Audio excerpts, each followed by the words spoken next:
Halo semuanya, di sini kita akan membahas mengenai pengertian ruang dan interaksi antar ruang.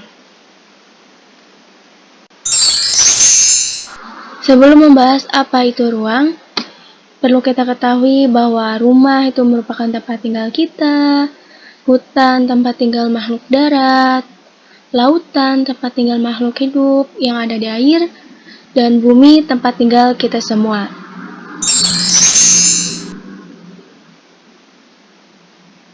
Nah, apa itu ruang?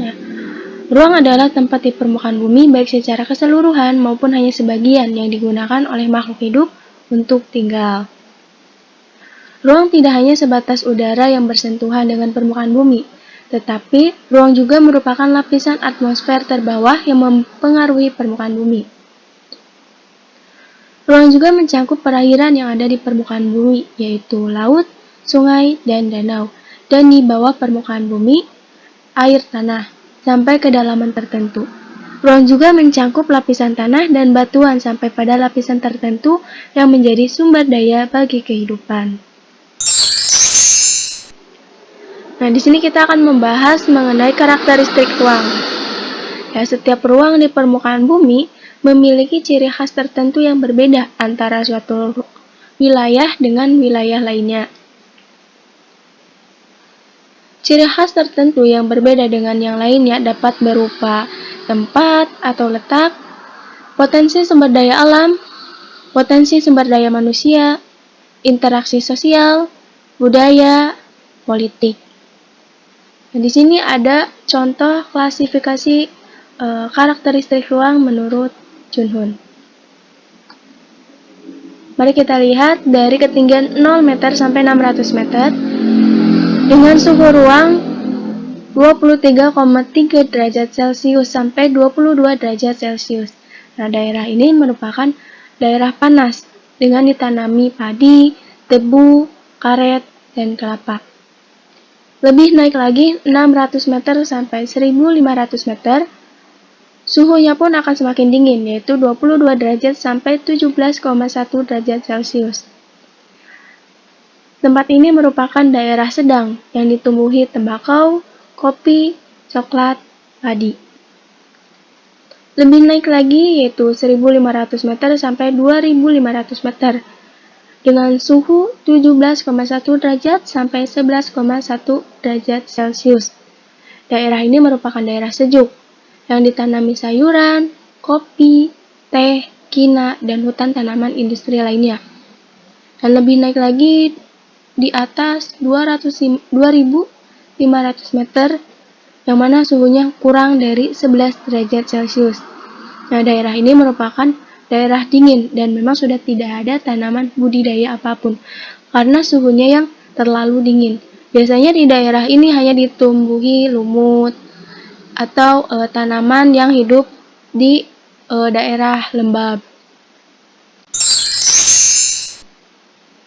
Selanjutnya kita akan membahas mengenai interaksi antar ruang. Interaksi merupakan suatu proses yang sifatnya timbal balik dan mempunyai pengaruh terhadap tingkah laku baik melalui kontak langsung maupun tidak langsung. Interaksi antar ruang adalah suatu cara mengelola ruang-ruang berdasarkan potensi, dua permasalahannya, dan keterkaitan suatu ruang dengan ruang-ruang di sekitarnya. Oke, interaksi antar ruang ada beberapa bentuk, diantaranya mobilitas penduduk, komunikasi, dan transportasi. Oke, bentuk berupa mobilitas penduduk itu merupakan bentuk interaksi antar ruang dalam bentuk pergerakan atau perpindahan manusia dari satu ruang ke ruang lainnya. Contohnya seperti urbanisasi, imigrasi, atau transmigrasi. Selanjutnya bentuk komunikasi. Ya, interaksi antar ruang berupa komunikasi merupakan bentuk interaksi antar ruang melalui perpindahan ide, gagasan, informasi, visi misi, cita-cita, dan sejenisnya, baik secara langsung maupun tidak langsung. Contohnya, melihat tayangan televisi, membaca buku, dan lain sebagainya. Selanjutnya, transportasi. Ya, bentuk interaksi antar ruang berupa transportasi merupakan bentuk interaksi melalui perpindahan barang dari suatu tempat ke tempat lainnya. Contohnya pengangkutan barang dari wilayah A ke wilayah B, kemudian perdagangan, dan lainnya. Syarat interaksi antar ruang. Yang pertama ada saling melengkapi, maksudnya adanya perbedaan sumber daya antara suatu ruang atau wilayah dengan wilayah lainnya, yang akan memungkinkan terjadinya arus perpindahan karena timbul pasokan dan permintaan. Kemudian ada kemudahan transfer. Nah, kemudahan transfer itu merupakan perpindahan antar ruang yang dapat diukur dengan biaya dan waktu. Dan yang ketiga, ada kesempatan antara, maksudnya suatu lokasi yang menawarkan alternatif lebih baik sebagai tempat asal maupun tempat tujuan. Nah, kita akan membahas contoh dari syarat interaksi antar ruang. Yang pertama, saling melengkapi. Ya, kondisi saling melengkapi terjadi apabila wilayah-wilayah penghasil komoditas yang berbeda.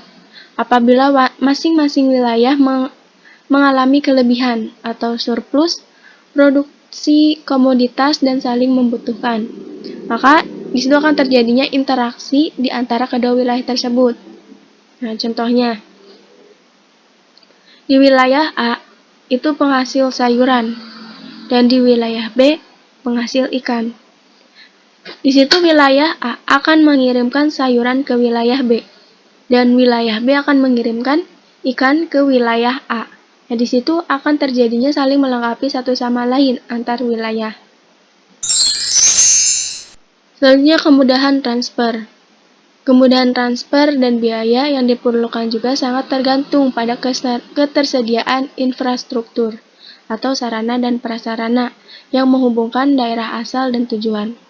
Jalan yang rusak dan lokasi yang sulit untuk dicapai akan mengurangi kemungkinan terjadinya interaksi. Kenapa? Karena biaya untuk mencapainya juga akan mahal.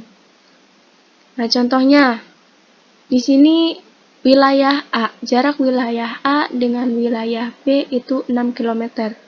Tetapi transportasi sangat mendukung, baik itu berupa sarana ataupun prasarana. Sedangkan wilayah A ke wilayah C 3 km, yang mana jaraknya lebih dekat, tetapi transportasi tidak mendukung, sehingga mempersulit pengiriman dari wilayah C ke wilayah A, dan mungkin biasanya biayanya akan lebih mahal, ya karena jalannya yang rusak, kurangnya transportasi, sehingga wilayah A akan meminta mengirimkan ikan ke wilayah B, ya karena ketersediaan sarana dan prasarana yang mendukung, sehingga akan memudahkan transfer barang. Selanjutnya, kesempatan antara. Apabila seseorang atau sebuah wilayah akan membeli suatu produk, maka akan memperhatikan faktor jarak dan biaya untuk memperoleh produk tersebut. Ya, sebagai contohnya di sini kita lihat bahwa wilayah A sebagai penghasil sayuran dan minus ikan, dan wilayah B penghasil ikan dan minus sayuran. Wilayah C pun penghasil ikan dan minus sayuran.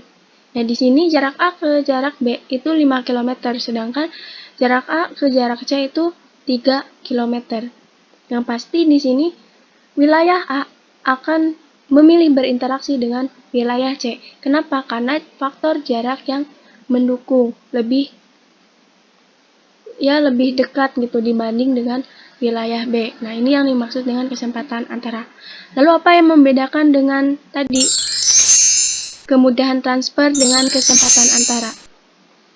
Nah, untuk kesempatan antara kita melihat dengan jarak. Dan biasanya semakin dekat jarak itu akan biayanya akan semakin murah.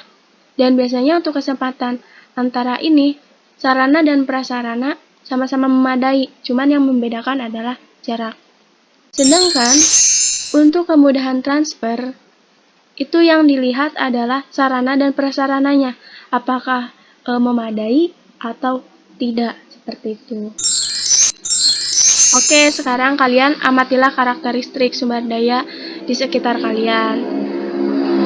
Cukup sekian mungkin pembahasan hari ini.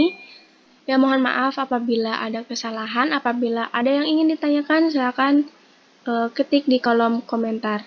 Oke, terima kasih. Sampai jumpa di lain waktu.